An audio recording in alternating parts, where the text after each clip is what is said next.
Montana Farmers Union Lunch and Learn podcast hosted by me, Jody Ketterba.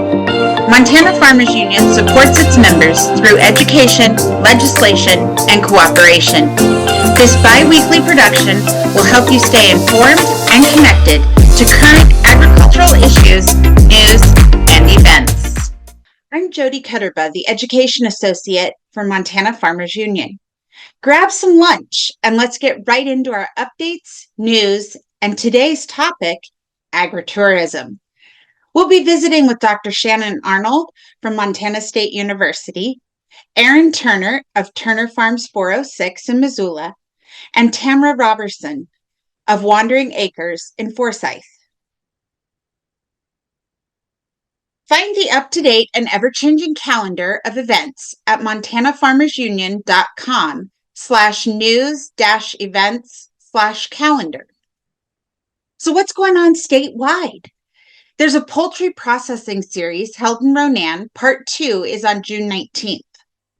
There's a poultry processing under 1,000 birds exemption in Bozeman on July 24th.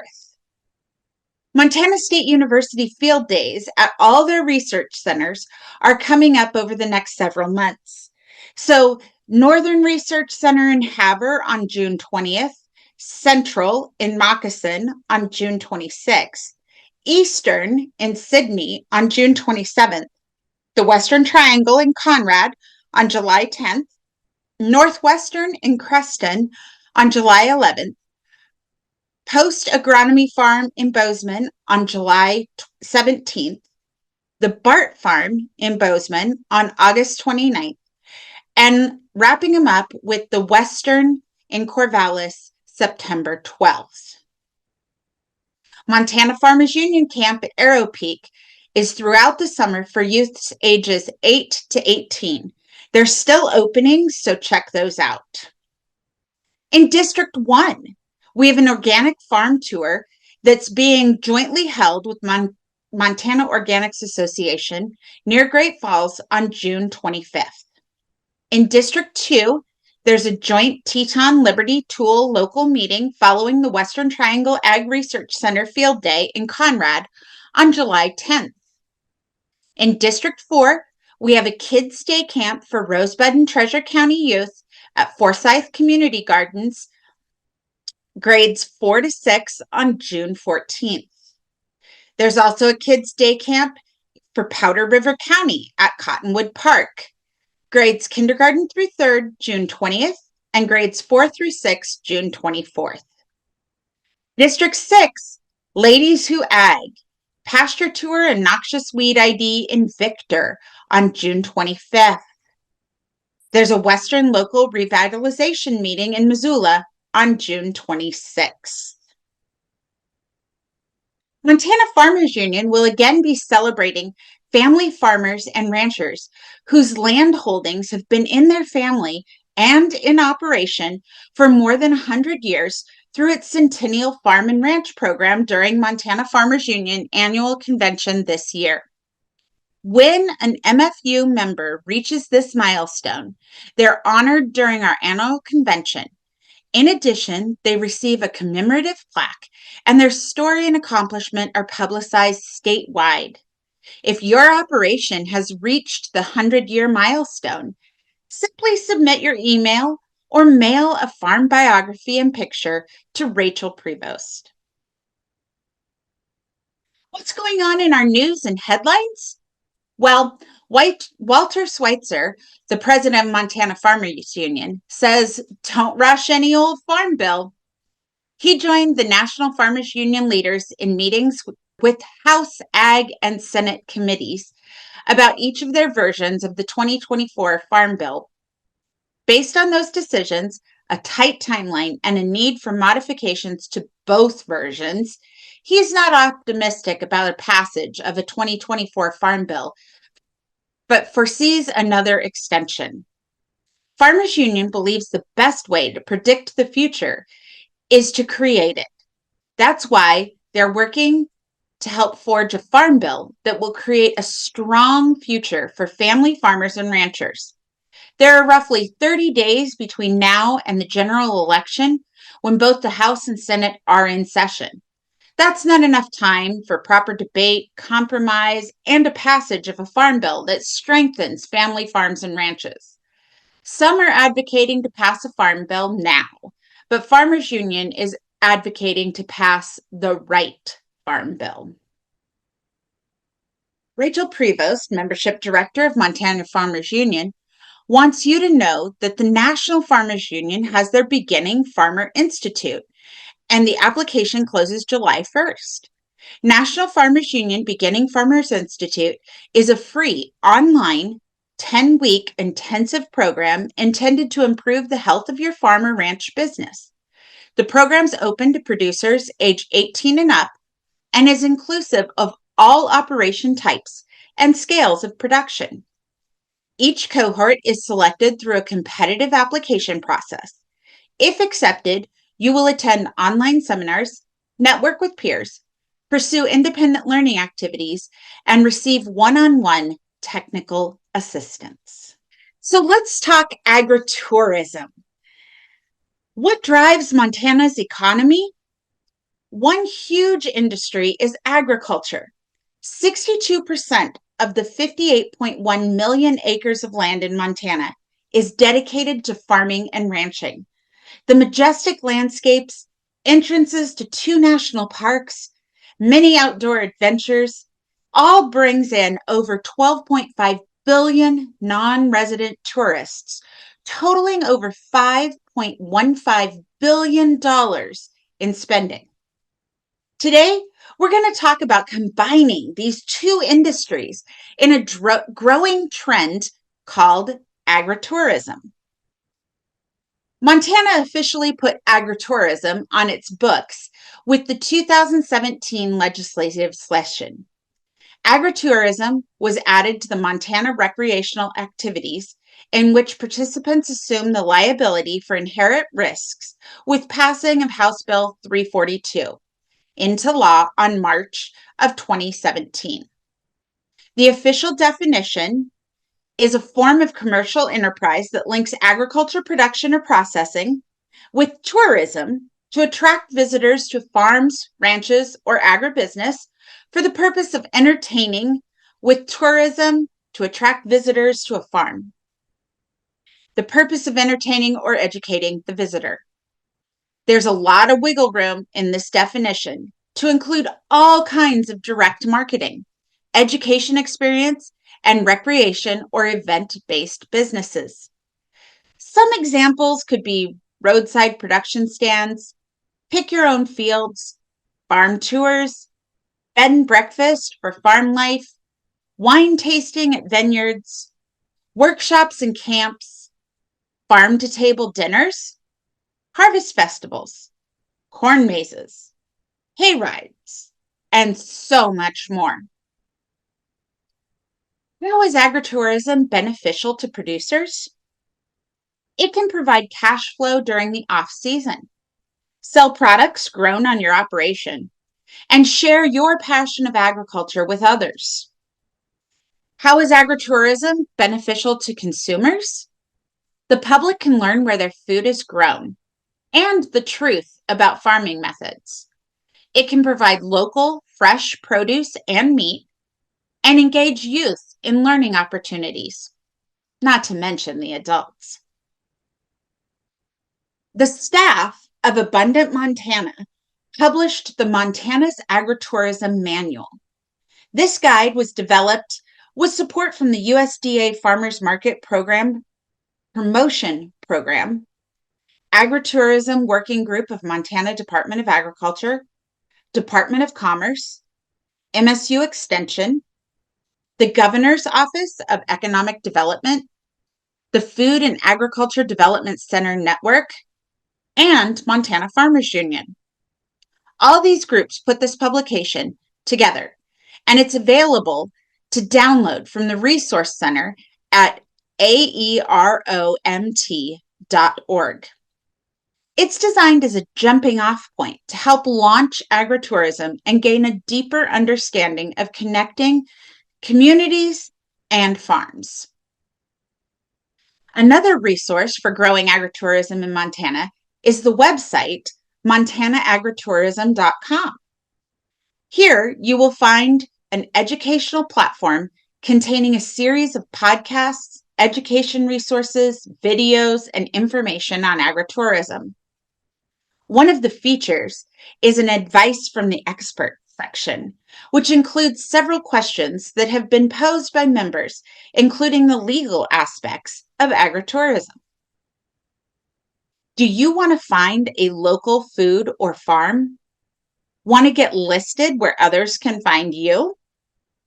AbundantMontana.com has a local food guide, a printable farmers market guide, and a searchable food and farms map. The Find Food and Farms map lists over 1,100 enterprises and 70 farmers markets. If you offer local food and farm experiences and are not already on the map, visit abundantmontana.com/work-with-us, no spaces, to get listed. It's free. Be sure to check out that they offer agritourism to be found when this is searched. As a consumer and Montana resident or a visitor to the great state, what opportunities are available for you to enjoy? A quick search of the Food and Farms map led me to find local meat, produce, vegetables, and flowers produced both you-pick and farm stands all across the state. I found farm stays, guest ranches, educational tours, and seasonal events I could attend. Honestly, there were several places I added to my personal list of things to see and do. So join us on the episode for July 12th to hear all about farmers markets and CSAs in Montana. Please welcome Dr. Shannon Arnold, a professor in agriculture education at Montana State University. Her expertise is in non-formal education with focus on outreach programming for agricultural professionals, social science research, teaching innovations, and program development and evaluation. Currently, she is a principal investigator for a Western SARE grant entitled Montana Agritourism Fellows Program, Developing Leaders to Advance Sustainable Agritourism. Recently, they hosted the Montana Agritourism Statewide Conference. She is a member of the Montana Agritourism Steering Committee and developed the Montana Agritourism website for producers. Please welcome Dr. Shannon Arnold. What does businesses provided for agritourism look like in Montana? So I think agritourism is very diverse, and I think that's the advantage of agritourism is it can look lots of different ways. As we look at different definitions of agritourism, they change just slightly, but really agritourism is inviting visitors onto the farm and ranch for educational or recreational purposes. And so one of the main frameworks that we use to help define agritourism is by Lisa Chase from 2018. And she has this framework wheel that they created that has 5 different categories of agritourism. And so that can be very helpful when thinking about what agritourism looks like. And those categories are education, direct sales, entertainment, outdoor recreation, and hospitality. And then it's further broken down between those agritourism activities that are directly connected to agriculture, such as farm stays, farm to table dinners, different classes, maybe corn mazes, pumpkin patches. So those are directly connected to agriculture. And then on kind of the peripheral of the framework is those that might be hosted on a farm or ranch, but might not have that direct connection to agriculture. So that could be maybe weddings on the farm.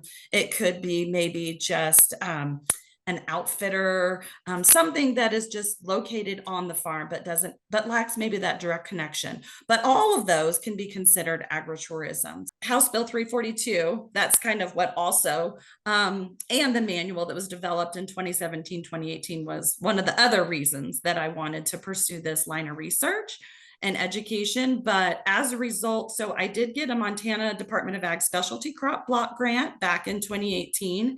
And then I developed the Montana Agritourism website. So a load of resources on it. It's got the conference was on it. The fellows program is located on it. And then another piece that's on that is it's called Ask an Expert.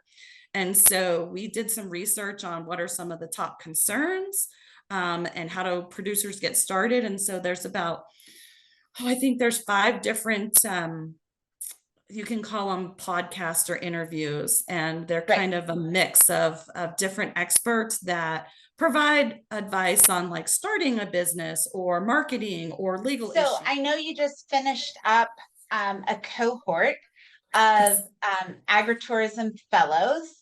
And so what is that program, and what benefits do those individuals have?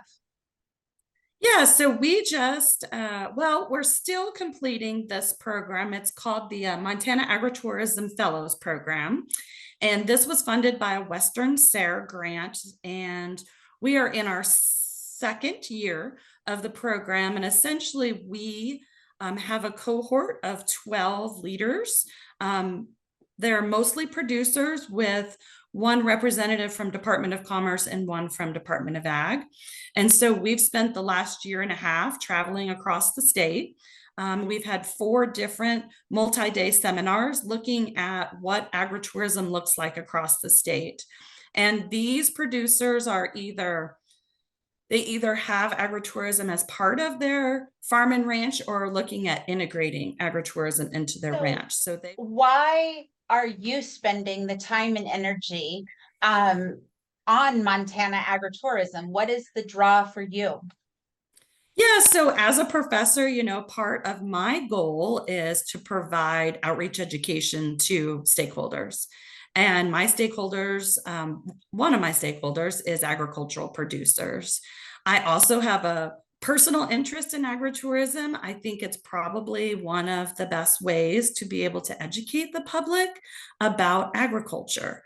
And so having people come onto the farm or ranch that maybe have no connection to agriculture, being able to understand what that process looks like is really important to me as an agricultural educator. I've been working in agritourism since about 2017. So just developing educational resources more focused on producers. So producer education and being able to bring producers together to be able to increase their income on their farms and diversify their farms and ranches. So I know you live in Montana, obviously, and you have a family. And so has your family done some of these agritourism activities? And if so, what are some of your best experiences?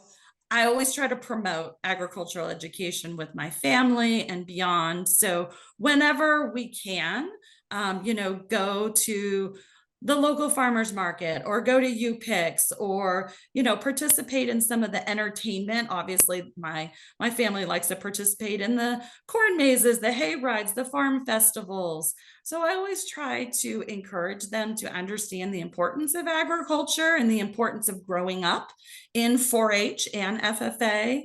And actually, my daughter's outside right now taking care of the chickens. So we do try to really promote them to understand the importance of agriculture and being able to educate our public about agriculture so they can then support agriculture. How does a business or a producer benefit from promoting their agritourism? Yeah, so one thing, again, I think producers are able to educate the public. Our public has become more and more concerned and interested about where their food comes from.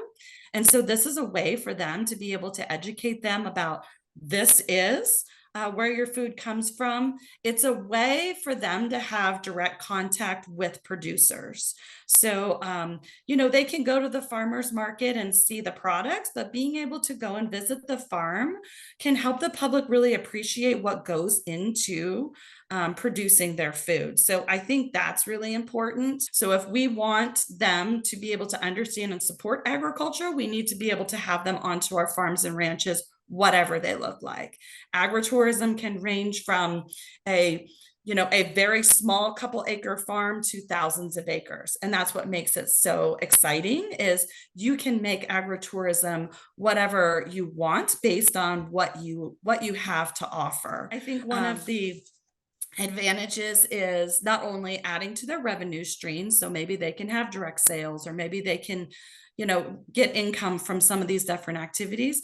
It's also providing another space for their children to come back to the farm and ranch. And so that's something that's increasing, as maybe they can't come back in the traditional sense. What would you tell other producers who are thinking of starting an agritourism business?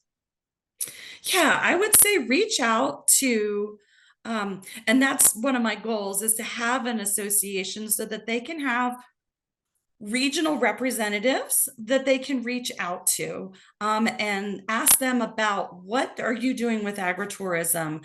One of the things that I think is important for somebody interested in it is doing what we did in our program. Was we did an inventory. What do you currently have? What do you currently have on your farm or ranch or whatever it may be? And how can you then utilize that to be able to provide some sort of education or recreation to them? So reaching out to somebody that maybe has some interest in agritourism, doing a little bit of research, about what does agritourism look like and what might be able to be added to my farm or ranch. So again, engaging with the community and looking to see, what does the community want? Inviting, maybe just starting out inviting school kids onto the farm and ranch. So what would you tell a potential customer or consumer about agritourism and the opportunities that are available? So I think it's an opportunity for them to really have direct access to a farm and ranch. So this is an open invitation for them to be able to come to the farm and ranch, learn about agricultural production, interact with the producers, with their families, interact with the animals or the plants that they're growing, hopefully be able to maybe take some home. Maybe there's a U-pick, maybe there's something else going on where they can just engage with that and develop an appreciation for agriculture. And then again, be able to support agriculture in the future so that we can build more supporters for the industry. Really just so exciting. Again, how can you invite the public onto your ranch? And I really focus obviously on the educational component. If you're going to have them there, then how can you integrate education into that? So as we wrap up here, thank you for your time. And is there any final thoughts that you would like to leave with our listeners? I think I would just encourage them to think about the prospect of agritourism. Again, we've been to farms that are, just a couple acres to thousands of acres, and it can look very different, but it's a way for them to interact with the public, build support, educate our public about agritourism, also diversify their farm, increase their income, and just be able to potentially bring back their children to the ranch. So I think there's so many benefits to considering this, that I would encourage them to seek out resources. They can call me. Hopefully we'll have an association here pretty soon, and then they can reach out to them as well. The second person that I would say is reach out to their county extension agent.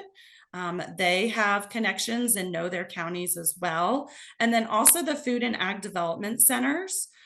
They work with producers and they can connect them with these people. So go out, see what other people are doing in the different communities, and people are really happy to help and share their success stories and maybe, some of the challenges that they've faced. Dr. Arnold, thank you so much for your time. and for your words of wisdom and knowledge about this agritourism industry that we're trying to build here in Montana. Turner Farms 406 is a family-owned and operated enterprise in Missoula, Montana. It is run by Erin and John Turner and their 3 boys. They conduct a summer farm camp, self-service farm stand store, community-supported agriculture program, or CSA, market garage event space, and pumpkin patch. The Turners have been putting in hard work, sweat, and laughter since 2006 to homestead their farm with a pioneer spirit. They run an organically managed farm where consumers are able to benefit from receiving fresh produce and meat directly from the farmer who grew it. What does your farm business provide for agritourism activities? You know, the funny thing, until about a year and a half ago, we didn't think we were doing agritourism. And then when we were invited to be a part of the Agritourism Fellowship through MSU, we learned quickly that probably 99% of what we do is agritourism. Field trips. During the winter, we have farm markets with other vendors here at the farm. We do classes. So all of that stuff is actually considered agritourism, and we did not know that model. I will say, when I first started, recognizing that we were doing it, and the term agritourism, I'm like, I don't want to be a Disneyland. I will never have a bouncy house on my farm. I had maybe a negative connotation. You hear tourist, and there was a negative connotation, but I had to work through that personally, and to recognize that I'm offering a service and to the public. And when I hear day after day, when I go over, in fact, just last night, I heard this woman talk about how grateful she is that we offer, the farm store, and then I have a farm area, kind of like a little yard area where people can come anytime they want, and it does not impact, our life. And they can watch the goats and the chickens and whatever critters we have out there. But how grateful that our community is that we're offering that for them. Cool. And so I just think people need to experience farming and ranching, and I think it gives them a better understanding of where their food comes from, why we need to really support local farms. So how big is your farm? How many acres do you have? We have 18 acres, which is not, and it's all broken up. So the main farm and our farm store sits on 5 acres. Right across the street, we have 8 acres, and down the road, about a half mile, we have 5 acres. So very unique compared to. So if you were doing it previously, what motivated you to do those kind of activities if you didn't know that you were doing them as agritourism? Well, we're in a unique situation where we're located. We're 4 miles from downtown Missoula. And so we have that population to tap into. And, we were doing the farmers market years ago and loading the van up and taking it down and spending our weekend, and we were exhausted, and we had little kids, and we were like, gosh, there's got to be something. This just was not sustainable for us. And so we were like, well, what if, because we're so close to town, what if we had people come out to us? And so that was the motivation for it, like opening the farm store up. And then from there, it just kind of grew, because then people were interested in, looking over the fence saying, oh, is that where you grow your vegetables? And so it just kind of morphed from there. I think the other motivation as well was because we live in an area of Missoula that was targeted for development.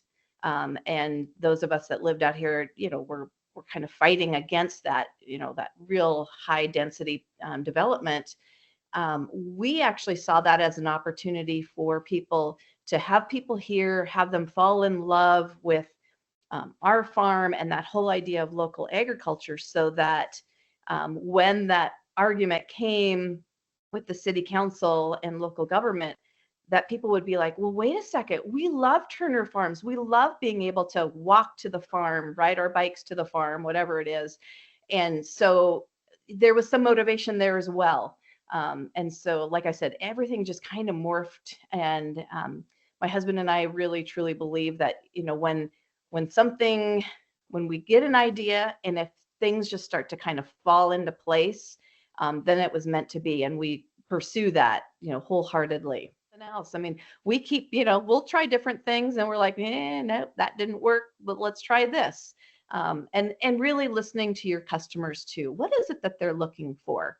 And then trying to develop something based around that.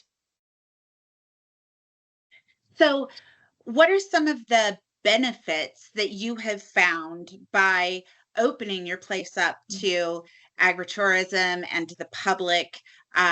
Obviously, you've told us some already, but are there other benefits that you have found?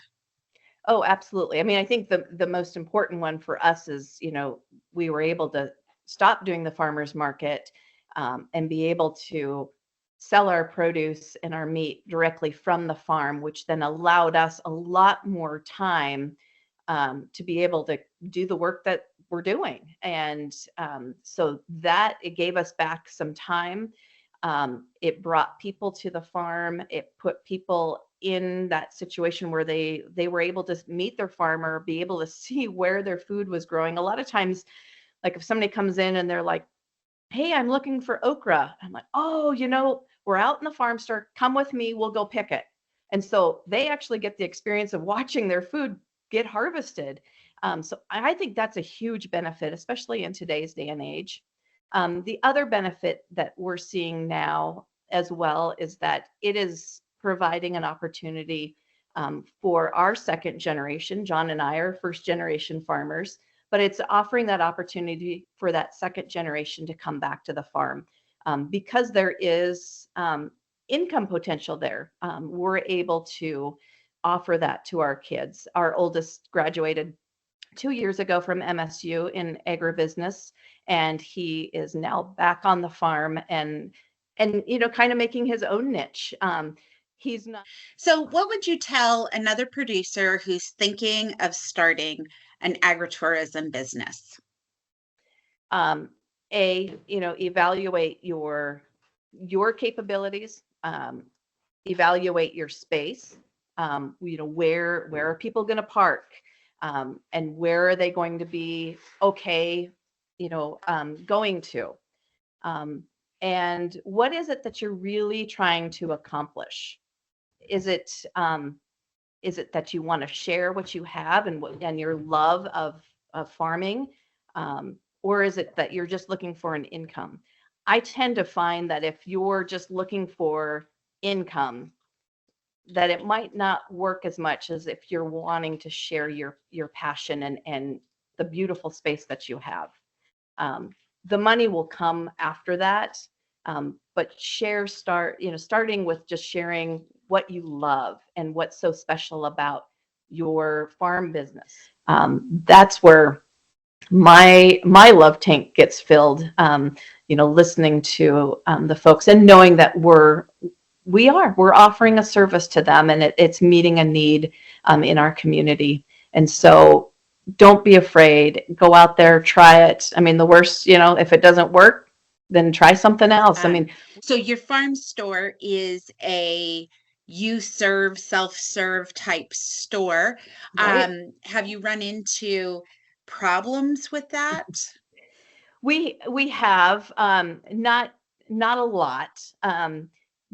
90% of our customers, 95, whatever it is, a high percentage of our customers really appreciate the fact that we put our trust in them. And in return, they are very generous. I mean, they'll give an extra dollar or two just to make sure that they're covered.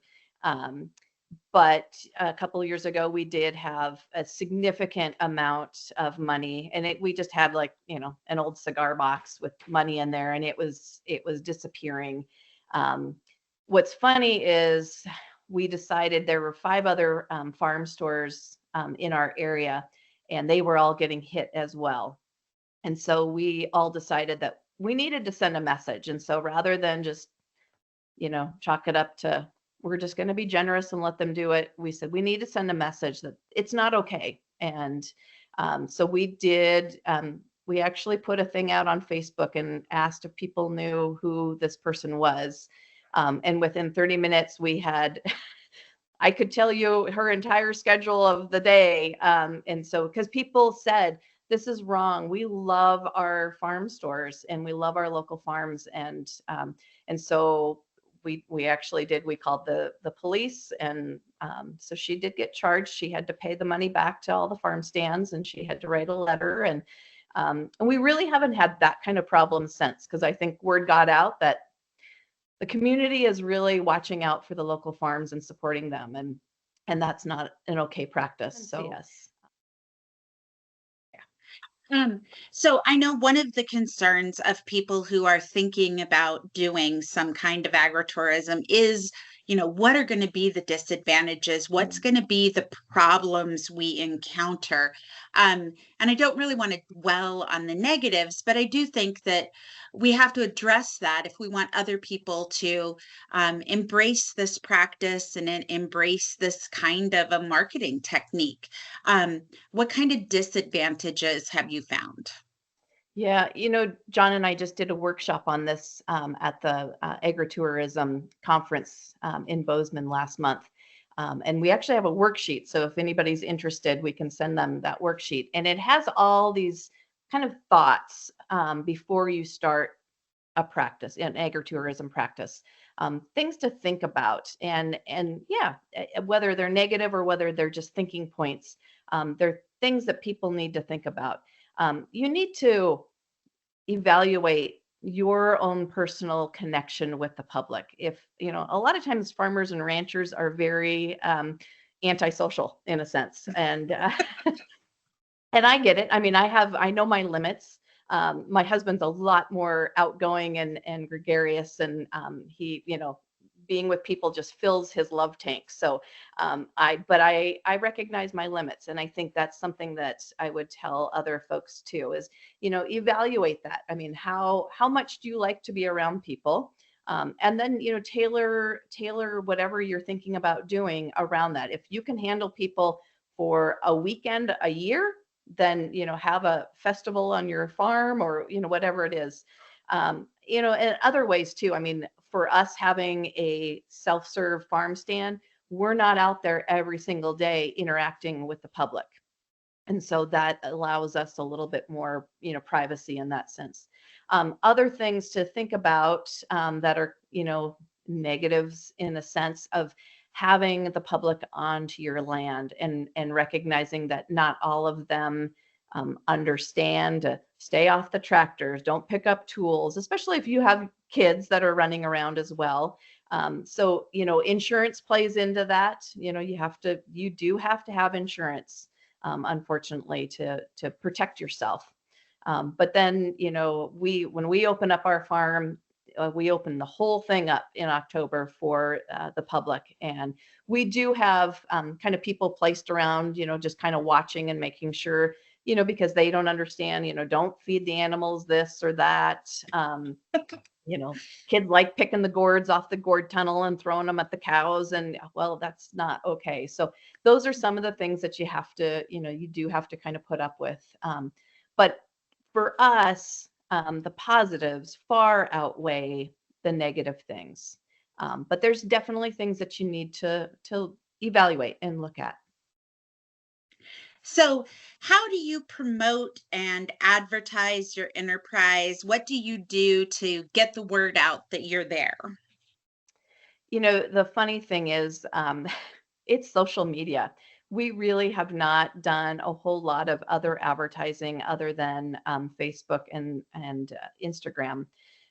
It's an amazing tool when you use it properly. It's a great source. And what's wonderful is, like, during the Pumpkin Festival, you have young families that come, they take pictures, they go home, they post it, and then their friends are like, oh my gosh, where is that? I need to go take my kids. So it's that power of, getting it out there and sharing it. So. So, talking to not just potential customers to your operation, and I would encourage anybody who's in the Missoula area to come by and see your guys' place because it's amazing. But what would you tell potential customers about seeking out agritourism locations and visiting those industry? I think especially after COVID, families are really looking for something beyond Disneyland and beyond, the normal places where people would go to visit and take families. And I feel like we're on an uptick with agritourism, and so I would really encourage people to go. And I know that Abundant Montana has that listed, all the agritourism in Montana, or at least most of it. Just go online and really, search that up. There are some great opportunities, not just, the typical, sunflower fields or pumpkin picking, but there's some really unique opportunities, and especially here in Montana. There's some really cool things.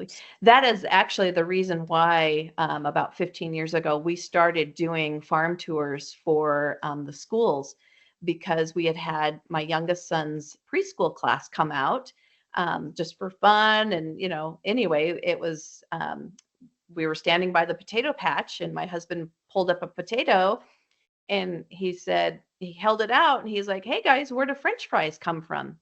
And here we are in Missoula, Montana, which, yes, it's one of the larger cities in the state, but we're still in Montana.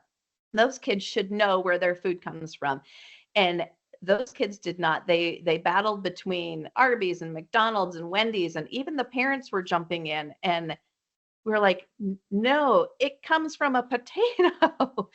And when that group left, John and I looked at each other and we said, "We have to do something. I mean, if we don't do it now, there's going to be generations of kids that do not know where their food comes from." And the best compliment that I hear at the end of a field trip is, especially little girls, but it doesn't matter, boys or girls, coming up and saying, "I want to be a farmer like you when I grow up." I'm like, yes. Yes. That makes my heart so happy. I know. Is there anything else that you would like to tell our listeners, or leave as a last thought of agritourism in Montana, what your family has been doing, the impact that you have had personally, whatever? Sure. I would say don't be afraid. If you have an idea of something that you want to do, and like I said, 2 years ago, we had no idea that what we were doing was considered agritourism. So, you might think that it's not, but it probably is. And so, but not to be afraid of pursuing it and talking to people and finding out ways to make it happen.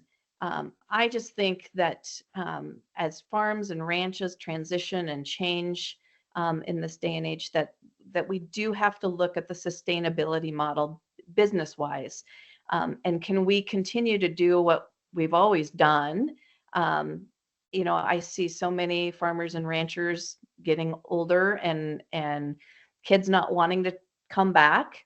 But there are a lot of examples of kids that are coming back, and they're adding their own little tweak to it, to the farm, and a lot of that has to do with agritourism. And so, how wonderful is it that that families are coming back to the farm, but B, that we're changing kind of that face of farming and ranching and giving it some future and some hope. I think it's a wonderful model. Thank you so much for your time. I'm super excited to welcome Tamara Roberson. The Haynes family has managed cattle for 4 generations on the same land near Forsythe, Montana. In 2020, Tamara, a Haynes by birth, established Wandering Acres to enhance the farm, flower, and community using today's technology and yesterday's common sense. The business provides premium grade beef products that are grass raised and utilize sustainable pasture grazing. The farm provides Montana-grown flowers that can be purchased with a farm-to-vase flower subscription or a variety of wedding packages. Tamara has offered spring educational garden tours and a variety of agritourism events.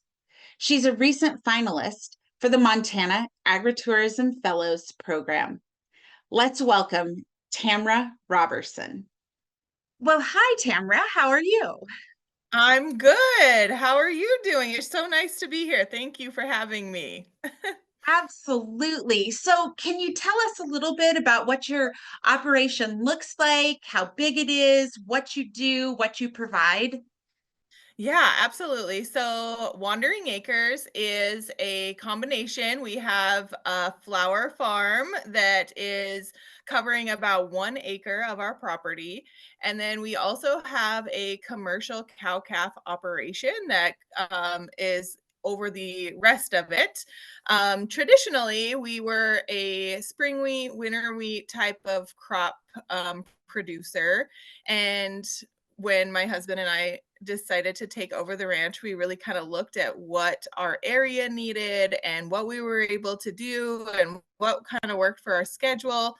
And we landed on flower farming, and we have absolutely just fell in love with it. You know, it's really been a great addition to our area, our operation, everything that we kind of have been working towards goal wise. So with the flowers, we actually provide subscriptions that are local to our different communities. That we have 3 different communities that we deliver flower subscriptions to.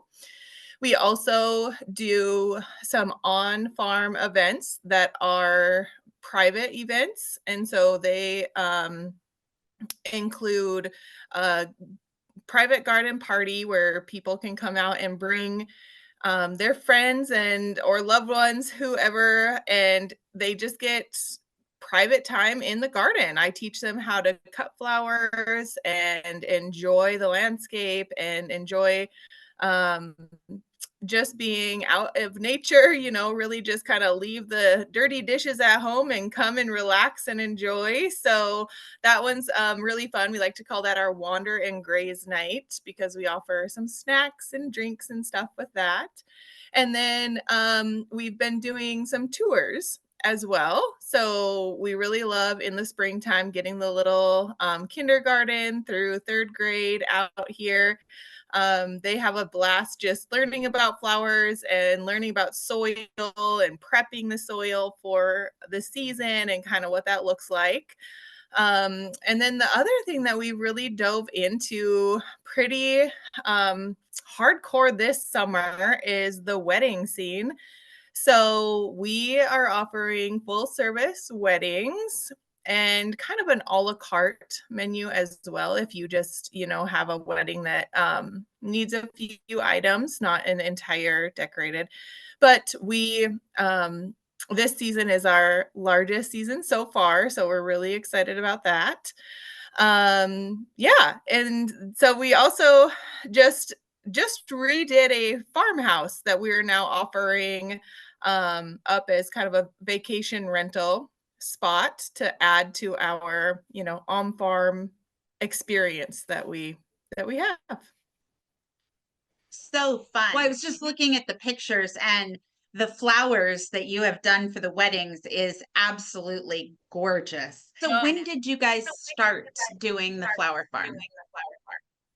The flower farm was in 2021. So this is our 3rd year of growing.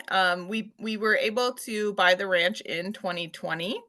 And then, you know, we went that first season and before we actually planted any flowers and started on this venture. So we're just diving into the 3rd year of flowers. I was looking, and you have a menu on your website that says what you're planning to grow for the year. How do you go about deciding what to grow, what to plant, how much to plant, that kind of stuff? Yeah, so everything that we do is based on kind of a recipe, if you want to call it that, for flowers. And so we plan accordingly to our recipe. We try to, do so many stems for each subscription bouquet that we do, so many stems per bridal bouquet or things like that. And so when we plan those ahead of time, we're able to kind of work backwards actually and then decide, how much of this are we going to need? How much loss are we going to have? What about timing wise, making sure everything fits appropriately. And we really work with our brides too to have them really think about what they're wanting in their wedding. Are they wanting color or are they wanting a very specific flower? Because, timing wise, that would change your wedding date, if you specifically want a certain flower. Or if you aren't too concerned about it, then it's that budget piece of knowing, okay, this is an out of season flower and it may cost a little more to get it in, or am I comfortable with going just in season flowers and a certain color? So we really try to work with our local community on what market flowers they're wanting. Kind of those are typically a lot brighter and fuller color, things like that. And so we use our recipe to coordinate. And then with the bridal flowers, we just visit with our brides also about like this is what grows really well here, and I think it would fit your theme and your wedding, so we can kind of go from there. So when you market your subscriptions, are those going to like local businesses that put them on tables at a restaurant? Are they individuals? What kind of consumer base do you have for your subscriptions? Yeah, so we hit two different consumer bases there. We have a personal subscription that we've worked very closely with a local retail store in Forsythe called Rusty Dog Antiques, which we absolutely love. And they will host our subscriptions for us, which is really, really great for both of us. And then we also, like you said, have the business subscription where we will actually deliver a new vase each week to a business, and it's absolutely no hassle. We take it there and exchange the old vase and the old flowers for a fresh new vase, new flowers each week. And so I saw that you're a 4-generation beef producer. And so how are you marketing your beef? So we have a small local group of customers that we are selling to right now. We actually just had the place that we were processing our meat. They've just now become, a USDA certified, so we will be able to ship our beef soon, hopefully. But at the moment, we're marketing to a lot of local customers, and then we do have the website, so people can go on and order there for pickup. If you were talking to other producers who were thinking of starting some kind of agritourism business, what would you recommend or tell those producers? I would recommend, well, it's funny that you say this because I just, not yesterday, but the day before, hosted the Farm Bureau's Young Farmers of America. They're doing their summer conference and they were able to come out. So we got to visit about a few of these things. And I would really recommend to them that, do your research on all of the different aspects to agritourism, and then really sit down and decide what it is that you're willing to put the time for. If what do you have time for, and what does your ranch offer already don't try to bring something in that's completely outrageous, but something that really fits with your area, with your ranch already in general. So if you're looking for accommodations like a vacation rental, those things are really great. If you're looking education wise or hospitality wise or adventure, those are all different aspects to the agritourism. So if they are able to go to the Montana agritourism website, then they would have a really great starting point, a really great resource to kind of start that planning. So, what are some of the benefits to you and your farm and your family from taking on this venture? So the benefit for us that we were really looking for is more family time. We were going from an outside job to farming for 8 hours at night after that outside job. And so for us, transitioning to an operation that is a lot closer to home, where our children can, be involved or be around or at least be included and stuff, was a real benefit for us. That's really part of our research and what we wanted to join, and what we wanted to gain from the transition. And then also just being able to educate our community.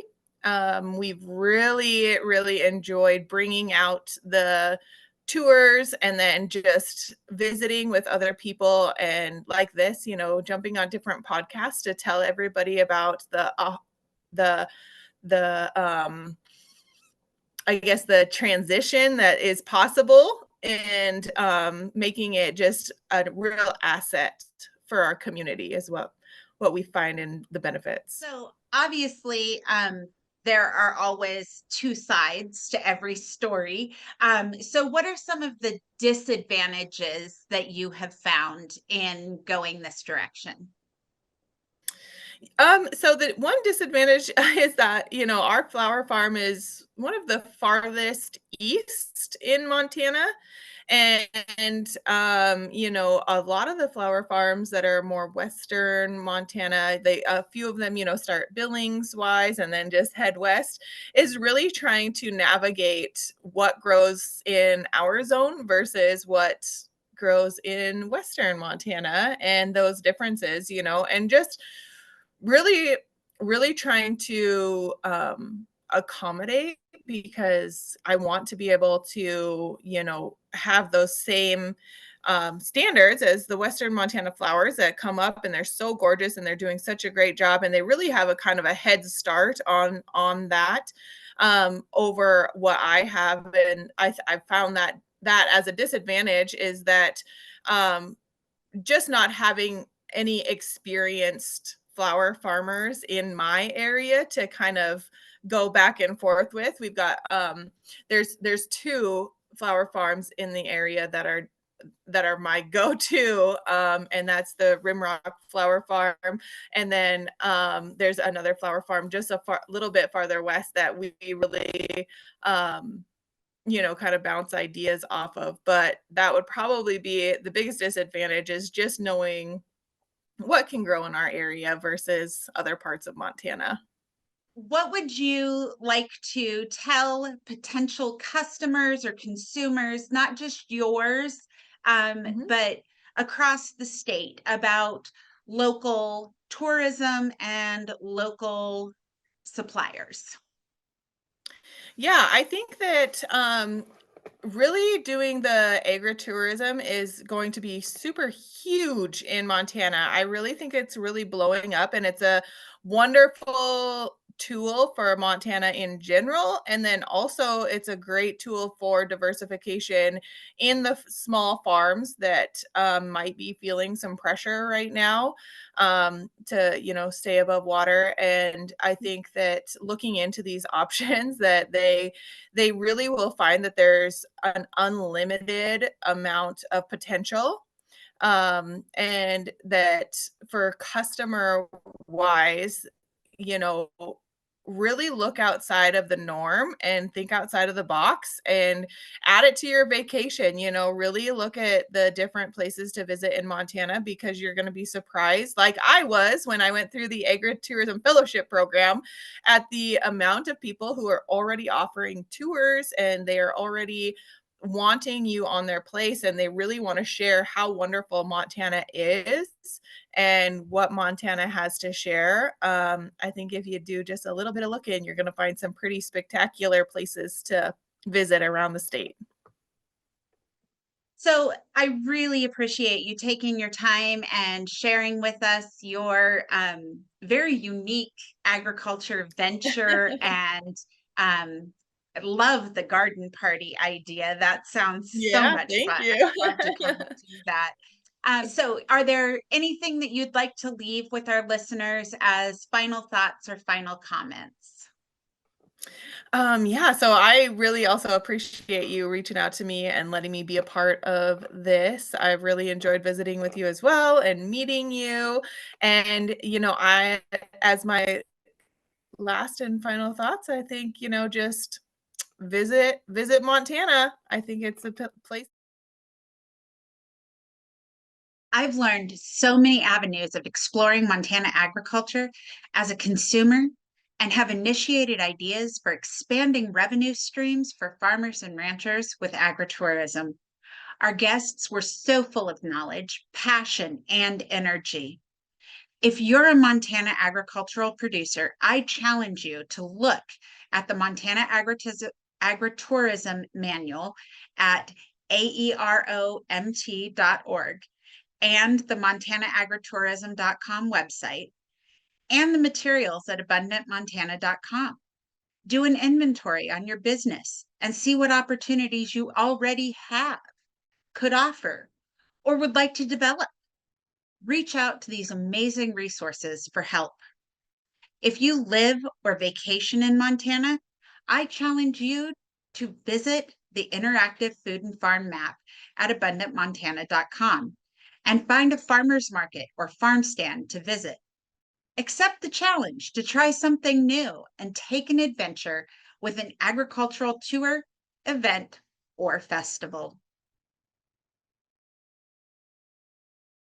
Each week, we pose a trivia question to get you to visit some of the social media spaces and respond for possible prizes. The trivia question for Lunch and Learn Episode 1, released on 5/31, was how many states have organized divisions in the National Farmers Union? The correct answer is 33 states. You can find this at nfu.org/about. So, the trivia question for Lunch and Learn Episode 2, to release on June 14th. According to the local food economics study about agritourists in the West conducted in 2016, what percentage of travelers' spending was at the agritourism site? Montana Farmers Union Lunch and Learn podcast is a resource for agricultural producers, support industry, and consumers. Join Montana Farmers Union today and make your voice heard, advocating for family farmers, ranchers, and rural communities. Visit montanafarmersunion.com or MFUMT on Instagram or Montana Farmers Union on Facebook to see events and opportunities.